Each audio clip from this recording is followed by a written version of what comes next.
किसी और शब्द का प्रयोग मेरे लिए संभव नहीं। यदि महाराज जी मेरे लिए एक तरह से पिता की तरह थे, जिन्हें मैं देवता और स्वामी के रूप में देखता था,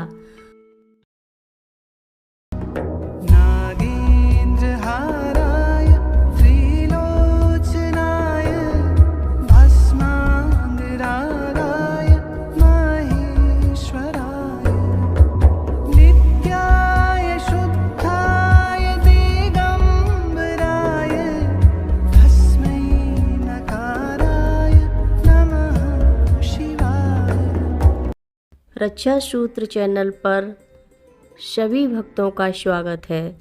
हम सभी भक्तों को महाराज जी की अद्भुत पावन कथाएं सुनाने जा रहे हैं। कृपया सभी भक्त ध्यान से सुने। बाबा जी की अधिक प्रभाव वाली और ताकतवर ईश्वरीय लीला तो वास्तव में अब शुरू होने को थी। जहाँ तक मैं सोच पाता हूँ, बाबा जी का लेख तो ये था कि कोई भी शिष्य अपने आध्यात्म में अधपका न रह जाए। इसके लिए पहले तो उनको अपने भरोसे पर छोड़ा जाए और साथ ही साथ वे ये भी देखते रहे कि ये नए अभ्यासी कितने आत्मनिर्भर हो गए हैं और यदि ज़रूरत पड़े तो उनकी मदद भी कर दें। शुरू में तो ऐसा लगता था कि महाराज जी की भक्त मंडली दिशाहीन नौका की तरह थी और हर कोई उसे अपनी अपनी तरह से खे रहा था। नेतृत्व साफ तरह से उभर कर सामने नहीं आ रहा था।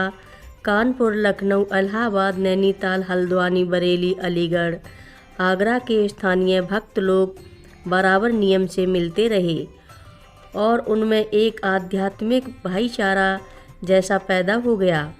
बाबा जी द्वारा स्थापित कई जगहों पर वार्षिक उत्सव मनाए जाते रहे और इससे लोग एक दूसरे से जुड़े रहे। इसी कारण बाबा जी द्वारा स्थापित नैनीताल, कैची, लखनऊ और वृंदावन के हनुमान मंदिर बाबा जी के लोगों के लिए प्रमुख तीर्थ स्थल बन गए। इन मंदिरों के धार्मिक उत्सवों की अपनी महत्वपूर्ण तिथियां थीं और भक्त लोग उन अनुष्ठानों में सम्मिलित होने के लिए आए भी।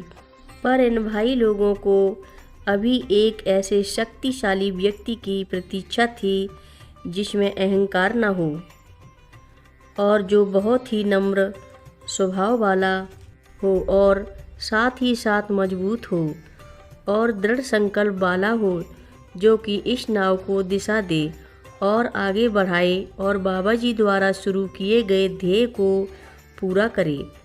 कई अपनी अपनी प्रखरता वाले आध्यात्मिक प्रकाश स्तंभन तो थे, पर कोई इतना समर्थ न था कि बागडोर को अपने हाथ में ले सके।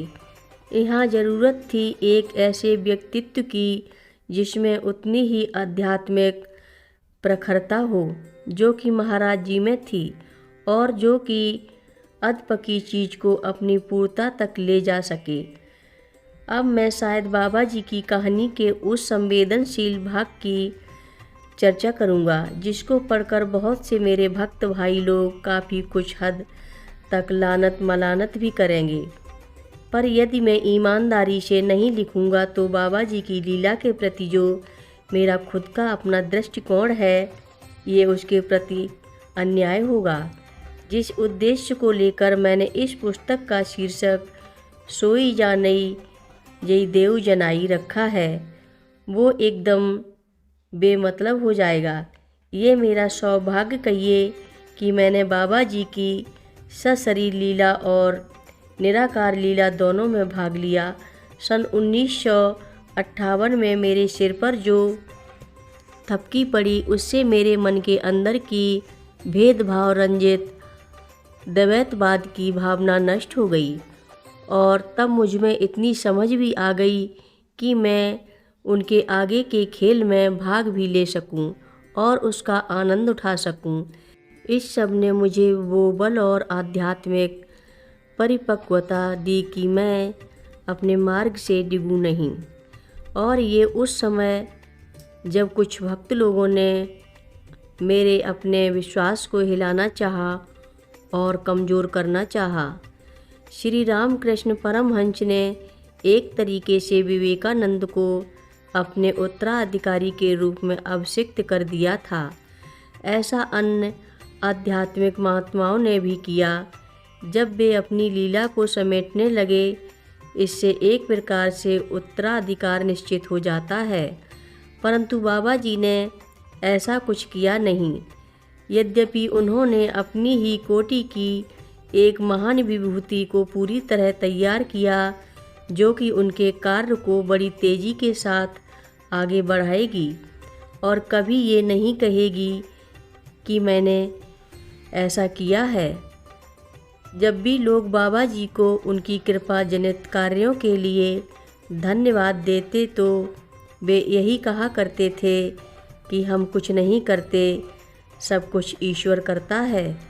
इसको देखते हुए वो ही व्यक्ति उनकी गद्दी पर बैठ सकता था और उनके अच्छे कल्याणकारी कार्य को दिशा दे सकता था, जो कि इतना नम्र और निरहंकारी हो कि खुलकर कह सके कि मैं कुछ नहीं करता, सब कुछ बाबा जी करते हैं। बाबा जी अक्सर कहा करते थे कि आध्यात्म के मार्ग पर चलना तो तलवार की धार पैर धावनों की तरह है। ऐसे आदमी को हर तरह की कठिनाइयों, अपमान और त्रुटियां लोचन को सहन करते हुए भी भगवान का गुणगान करते हुए अपने आराध्य के अधूरे कार्य को पूरा करना पड़ता है।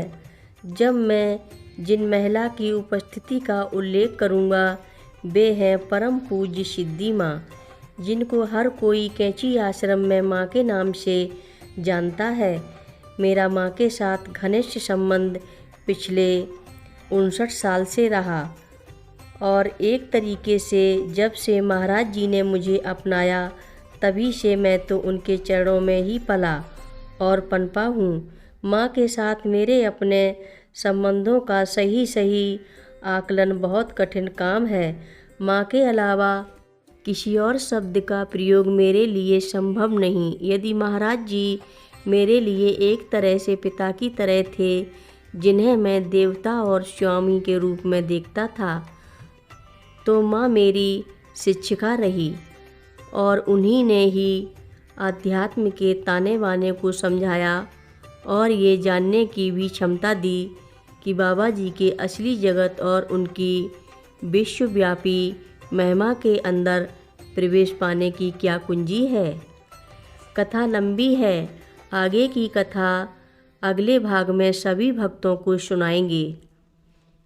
हर रोज़ महाराज जी की कथाएं सुनने के लिए रक्षा सूत्र चैनल को अवश्य सब्सक्राइब करें, शेयर करें और लाइक करें। घंटी बजाना ना भूलें।